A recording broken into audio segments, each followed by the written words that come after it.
The person you despise most in the world is usually the unlived version of yourself staring back. We are not talking about simple annoyance or political disagreement. We are talking about the visceral, stomach-turning, sleepless hatred that consumes you when you see someone succeed in the exact way you internally forbid yourself to try. This feeling is not a moral compass. It is a GPS pointing directly toward your most terrifying, brilliant, and abandoned potential. For decades, psychology has focused on the shadow, the Jungian concept that we project our darkest flaws, our cruelty, and our suppressed weaknesses onto others. That framework is useful, but incomplete. The truly devastating form of projection, the one that defines modern frustration and paralyzes personal growth, is what we must call the golden projection.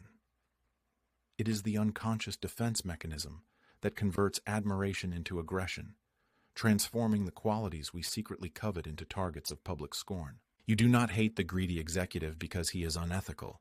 You hate him because he claimed the financial freedom you told yourself was impossible, or perhaps too immoral for a good person like you to pursue. You do not truly hate the relentlessly confident speaker because they are arrogant. You hate them because they dared to take up space in the world, a volume of existence that your own self-imposed humility has eternally denied you. The object of your obsessive hatred is rarely a villain. It is a mirror reflecting a possibility you were too afraid to become. We manufacture moral reasons to loathe them. We build intricate philosophical structures to explain why their success is invalid, why their happiness is undeserved, and why their existence is fundamentally flawed. This is not objective analysis.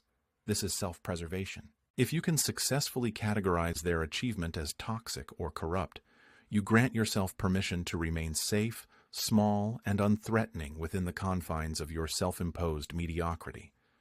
The hatred is the psychological tariff you pay to avoid the terrifying risk of actually trying to embody that projected quality yourself. We become the silent, bitter critics, perpetually convinced that the person on the stage is merely lucky or compromised, simply because accepting their competence would shatter the lie of our own inaction. This rabbit hole goes deeper than simple jealousy. If you are here because you suspect most answers online are shallow noise, and you prefer the uncomfortable truth about human nature, subscribe right now. Don't miss the rest of this excavation into the darkest corners of the self. Think of the energy expenditure. Hatred is expensive. It requires mental resources, repetitive rumination, and constant narrative reinforcement. Why are we willing to invest so much vital energy into tearing someone else down? Because the internal alternative, the admission that we chose the comfort of self-exile over the pain of pursuit, is too humiliating to bear. When the golden projection is active, the world is divided into two groups: the morally inferior risk-takers who have the thing we want, and the morally superior victims who are justified in not having it.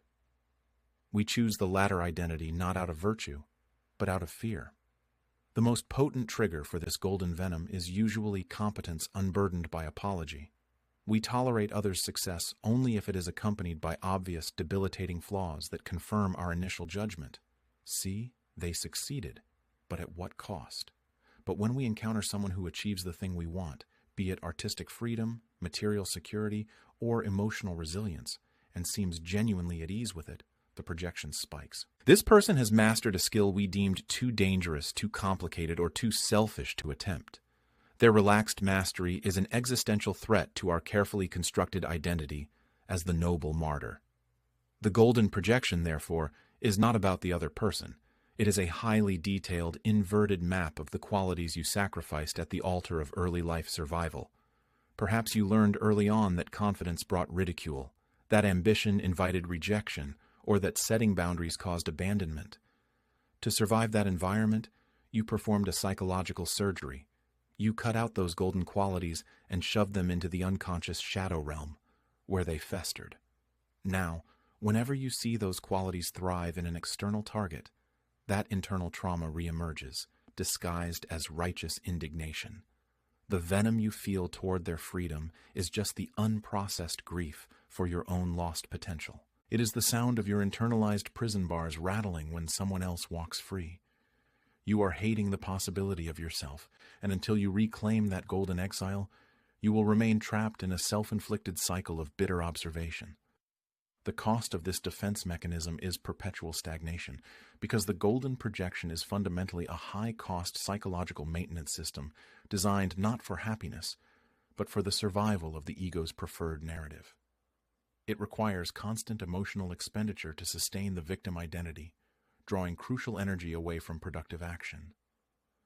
We become psychological accountants, meticulously tallying the perceived moral debts and flaws of others instead of investing a single calorie into our own growth. We cling desperately to the idea that the world is fundamentally meritless, corrupt, or biased, because if the world was truly fair, if competence genuinely paid off, our current state of inaction and dissatisfaction would be exposed as indefensible. That is the real, crushing psychological terror we are trying to evade. The possibility that the cage door was open all along, and we simply chose to stay inside, claiming the air outside was toxic and that the successful occupants were morally compromised to boot. If you want to stop accepting these comforting lies and start facing the brutal elegance of truth, if you feel that uncomfortable recognition deep in your chest, then you need to subscribe now. Don't let this channel be another piece of insight you absorb and then forget. Join the community dedicated to this uncomfortable, necessary excavation. The poison, however, is not just external. It is an internal veto power that dictates the trajectory of your life. When the golden projection is firmly in place, the subconscious mind actively sabotages any movement toward the exiled qualities it sees thriving in others. If, for instance, you envy someone's financial independence, your inner monologue will immediately assign crippling moral baggage to money, ensuring you reject or ruin opportunities for wealth creation, because acquiring that quality would align you with the hated and judged other. You cannot allow yourself to become the thing you loathe.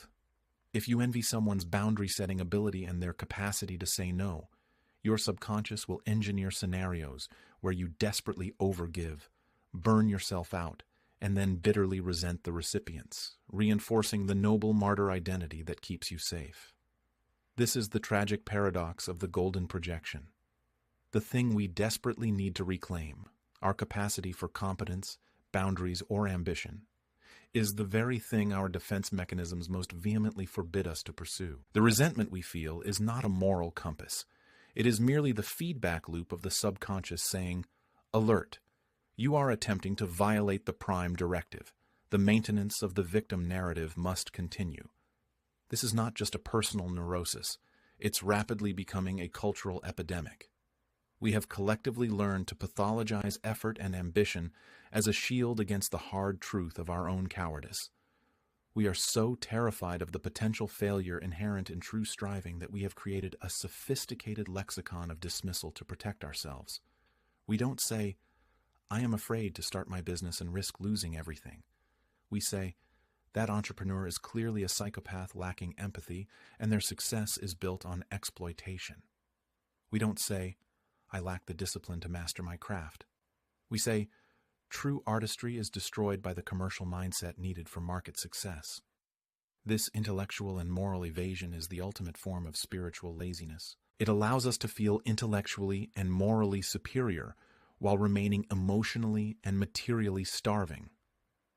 This constant, shallow justification is the engine of collective mediocrity. To break this cycle requires content that digs deeper than the usual motivational platitudes. It demands rigor, unflinching psychological honesty, and a commitment to nuance that most platforms shy away from.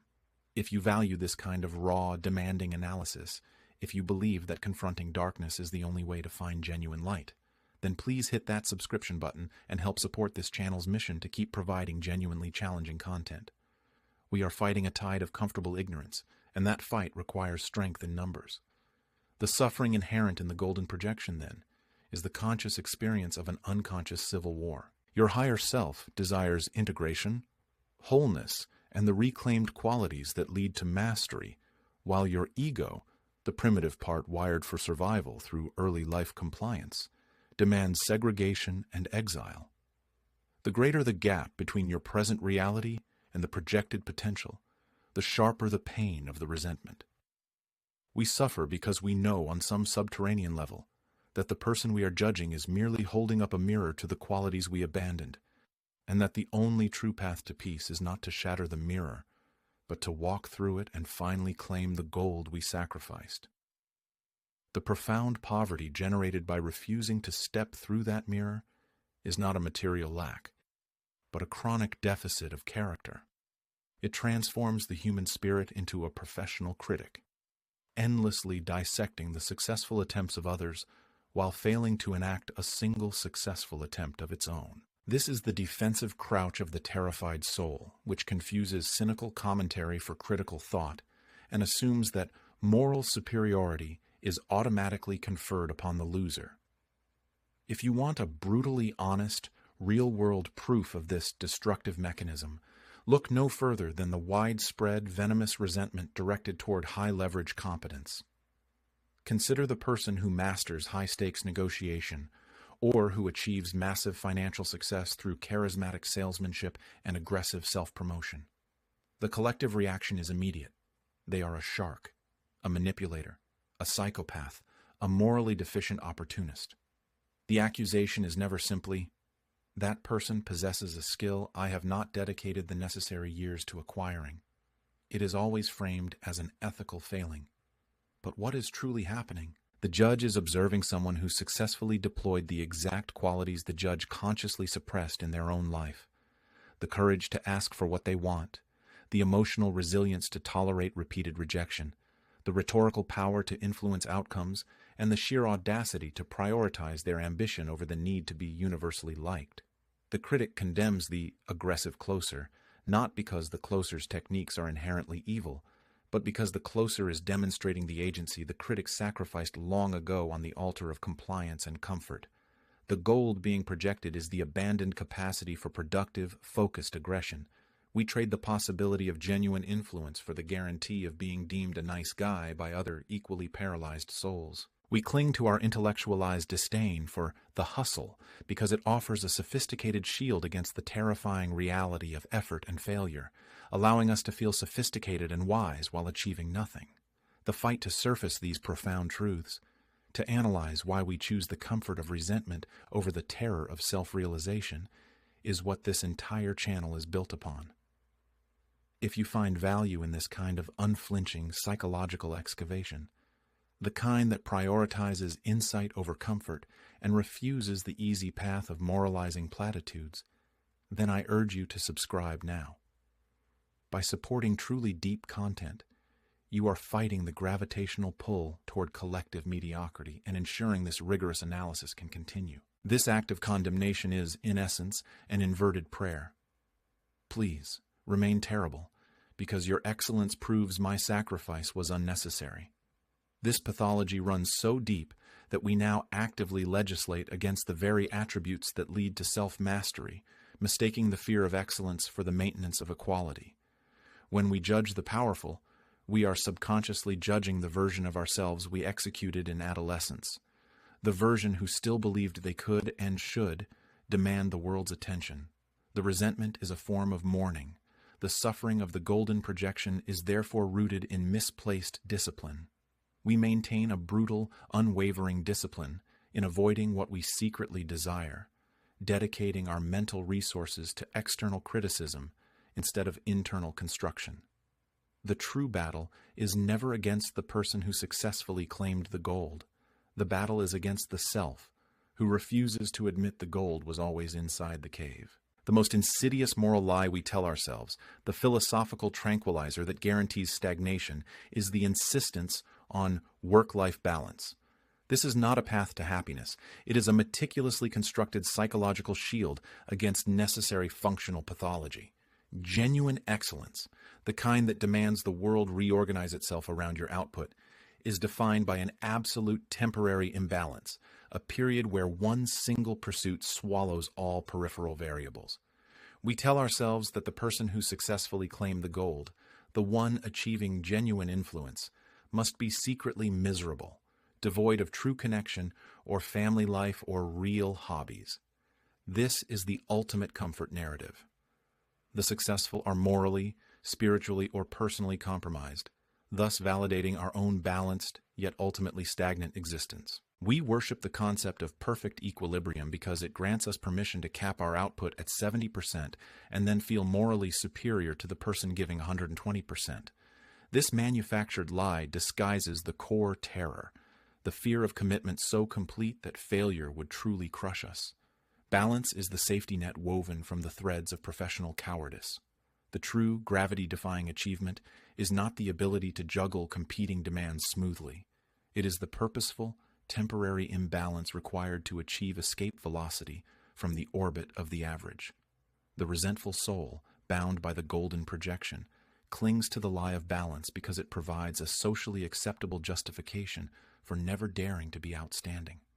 They maintain an equilibrium between their intense desire for success and their even more intense fear of the effort required, resulting in a state of perpetually dissatisfied inertia. They spend their lives perpetually on the verge of starting, trapped in the anticipation of the perfect, balanced moment that never arrives, perpetually criticizing the person who simply started, and who, for a critical period, surrendered their evenings, their weekends, and their claims to equilibrium.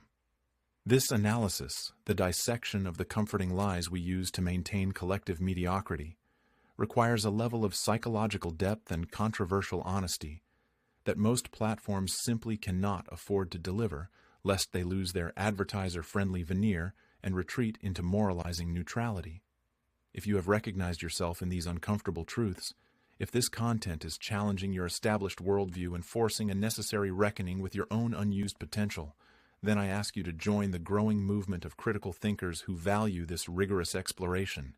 Hit that subscribe button right now. Your support is the only metric that keeps this independent deep dive channel focused on truth instead of trending topics, ensuring this exploration of human psychology prioritizes insight over mere affirmation. The refusal to imbalance oneself is nothing less than a refusal to engage in the reality of creation. Creation is violent, demanding total surrender. You cannot build an empire or master a complex skill while meticulously preserving 8 hours of sleep, 2 hours of dedicated relationship time, 3 focused hobbies, and a perfect diet. Those who preach balance are simply selling the license to remain incomplete, validating the execution of your most dynamic self. The gold is claimed not by those who prioritize harmony, but by those who prioritize war, a directed, disciplined aggression aimed solely at their chosen frontier of achievement, allowing all else to temporarily fall away until the objective is secured. The deeper tragedy buried beneath this fear of imbalance is not a fear of failure, but a far more sophisticated terror, the fear of successful transformation. Achievement demands the murder of your current identity. It requires you to step onto the stage as the person who did the thing, abandoning the cozy, insulated identity of the person who could have done the thing. The potential self is eternally perfect, untouched by reality, and safe from criticism. It is a brilliant, theoretical construct, a perpetual genius whose potential remains limitless because it has never been tested. The moment you commit to the imbalance, the moment you sacrifice your evenings and weekends to the ruthless demands of creation, you invite judgment upon the actualized self, the flawed, messy, first-draft version of the person you are trying to become. This is the source of the inertia, not laziness, but a desperate psychological defense mechanism protecting the idealized self from the terrifying possibility that its best, most aggressive effort might only be mediocre. They would rather suffer the quiet shame of unfulfilled potential than face the immediate public shame of an imperfect execution. They are addicted to the anticipation of becoming, prioritizing the comforting ritual of getting ready over the terrifying reality of starting. If this ruthless honesty is stripping away comfortable delusions, and you feel the uncomfortable but necessary pressure to evolve, recognize that this depth is rare in a landscape obsessed with quick fixes and motivational fluff. This is the moment to signal that you value this unflinching analysis. Pause for a moment and ensure you have subscribed. It is the only signal that guarantees this channel continues to prioritize psychological dissection over superficial validation, digging deeper into the hidden architecture of human self-deception, regardless of the mainstream resistance to such painful insights. The execution of this fear manifests as high-frequency, low-impact activity, a psychological displacement activity that substitutes the painful, high-leverage action with low-stakes administrative tasks that generate the feeling of progress without the corresponding risk or output. They confuse motion with momentum. They spend weeks meticulously optimizing their calendar, choosing the perfect note-taking app, reading the biographies of creators, attending seminars on productivity, and curating the ideal ergonomic workspace, all rituals of preparation that allow them to feel morally superior and industrious while actively delaying the central, uncomfortable task, the actual creation, the actual risk, the actual war. This is inertia maintained by an elaborate illusion of proximity. They stay close enough to the battlefield to claim the moral high ground of wanting to fight, but far enough away to avoid the messy, dangerous business of engaging the enemy. This systemic self-sabotage is often marketed back to them as self-care, a soothing balm applied to the wound of ambition. The wellness industrial complex, that vast engine of soft affirmation, sells perpetual maintenance as a virtue, ensuring that the consumer remains perpetually in a state of optimization, perpetually incomplete, and perpetually reliant on the next course, the next perfect morning routine, the next mental framework. They have successfully commercialized the license to remain on the verge, normalizing the anxiety of unfulfilled potential by rebranding it as the noble, sensitive struggle for equilibrium. The truly successful, however, understand that they are not seeking equilibrium.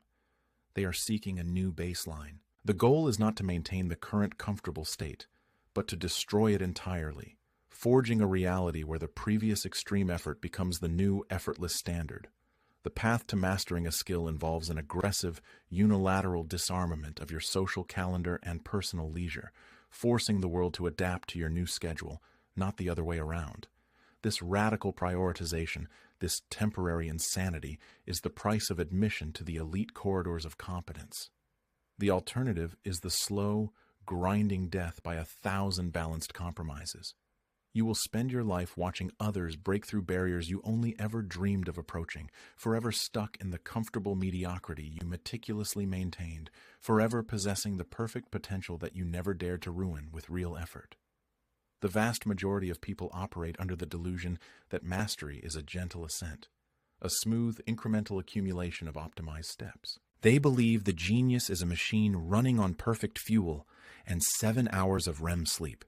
This is the ultimate comfort lie sold to the middle class of ambition. The truth is that breakthrough work is always an act of violence against one's current lifestyle. It requires cultivating a state of productive neurosis, a psychological pressure cooker that makes the external world, the soft comforts, the easy conversations, the predictable daily rhythm, absolutely repellent. You must make the creation so important, so desperately urgent, that every hour spent not doing it feels like physical pain, like a fever breaking. This is the difference between the person who journals about starting a novel and the person who actually finishes one. The finisher doesn't have better time management.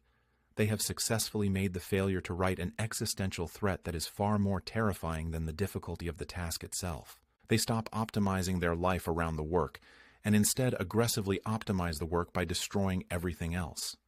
Consider the reality of true output, the kind that shifts fields. It doesn't come from a balanced life. It comes from an aggressively unbalanced, often destructive, obsession. Look at the famous software engineer who locks himself in a basement apartment for 9 months, eating instant noodles and sleeping on the couch, ignoring every social signal and physical cue.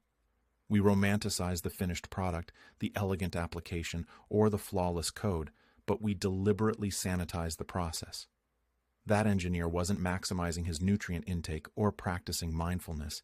He was operating on pure, toxic focus, fueled by caffeine and the unbearable pressure of a singular vision. He didn't achieve mastery by following a checklist of sustainable habits. He achieved it by temporarily deciding that nothing else in the universe mattered, not his health, not his friendships, not his financial stability, not his reputation, except the immediate delivery of that specific self-imposed mission. He achieved an aggressive, unilateral disarmament of his life because the system he was building demanded total bandwidth.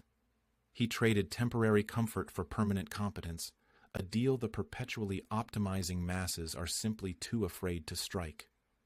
They fear the 9 months of social invisibility, the reputational cost of being unreachable, the internal discomfort of that relentless singular focus, because those 9 months expose the terrifying truth that all their careful maintenance routines were just expensive ways to hide from the necessity of radical, uncomfortable commitment. If you find yourself nodding along to these uncomfortable mechanisms of success, you are tapping into a reality most people actively filter out.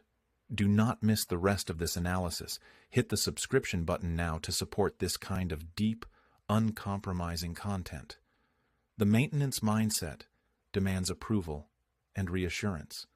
The mastery mindset requires only silence and continuous, critical output. The person trapped in perpetual optimization spends their time seeking external validation for their effort, posting about their perfect morning routine, discussing their struggle, and showing off their meticulously organized systems. They seek the applause for the intention rather than the result. The true craftsman, conversely, is operating in a zone of radical self-sufficiency, where the only signal that matters is the delta between the last version of the work and the current one. They are their own harshest critic, their own judge, and their own relentless audience. They understand that validation is the enemy of innovation, because validation encourages replication of previous success, while breakthrough requires dangerous, often humiliating, experimentation. This willingness to humiliate yourself, to produce awful, flawed, ugly work on the path to something great, is the ultimate barrier to entry. The perfectionist, the person trapped in optimization, cannot bear the shame of the ugly first draft or the broken prototype. They would rather possess perfect potential than risk revealing their current, flawed reality.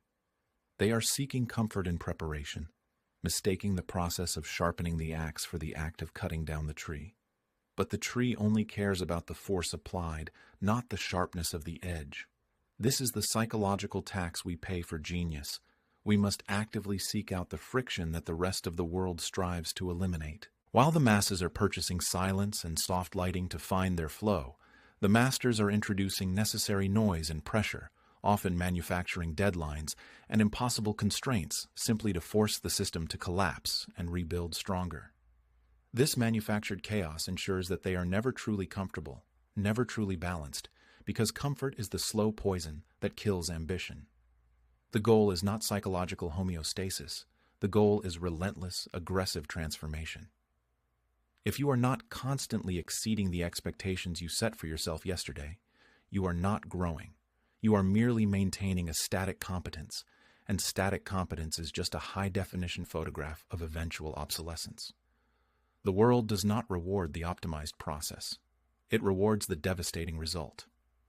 You must stop preparing for the war and start fighting it. That war is not fought against external competitors, but against the insidious, comfortable self that whispers for rest. We have been lied to. Self-acceptance is not the anchor of happiness. It is the anchor of mediocrity. The masters accept nothing less than radical, continuous self-rejection, rejecting the current competence in favor of the competence that must be earned through painful public exertion. This is the definitive verdict. The greatest impediment to your potential is the version of the self you are trying to protect. You cannot achieve greatness while simultaneously shielding your ego from the shame of inadequacy. Mastery is not a state of being. It is the act of eternally destroying the lesser self to make room for the necessary one. Stop trying to find peace in your work. Peace is the absence of necessary struggle, and your life's purpose is not optimization. It is aggressive transformation. You are not meant to be optimized. You are meant to be forged. The only true measure of your worth is the severity of the demands you place upon your own future. If this brutal dissection of the necessary cruelty of ambition resonates with the relentless, dissatisfied voice in your own head, then subscribe now. Join the community of people who understand that the price of depth is eternal discomfort, and that the only unforgivable sin is the betrayal of your own highest standard. The final verdict is this: stop praying for balance. The balanced life is a myth sold to the fearful, designed only to keep you quiet, passive, and easy to manage. Mastery is defined by the absolute rejection of equilibrium, the willingness to become acutely unbalanced in the relentless pursuit of a higher competence. You are not defined by the sum of your current achievements, but by the ferocious dedication to their obsolescence. Do not seek the easy path, because the easy path has already been paved by the mediocre. Your existence must be a constant, aggressive act of self-overwriting, a painful, necessary divorce from the person you were just yesterday. Stop asking how you can feel better. Start asking how much profound discomfort you are willing to inflict upon yourself today to earn the future you demand. The only true tragedy is the comfortable life unlived. If this brutal assessment aligns with the demands you place upon your own existence, then subscribe now. Join the community of relentless thinkers who refuse the anesthetic of comfort and understand that the highest form of self-respect is continuous, painful ascent. Your discomfort is your only proof of life. Stop waiting for permission to change. Grant yourself the painful necessity of evolution. The only debt you owe is the destruction of your current limitations. Subscribe now. Join the community dedicated to the harsh truth. The comfortable life is the unlived life.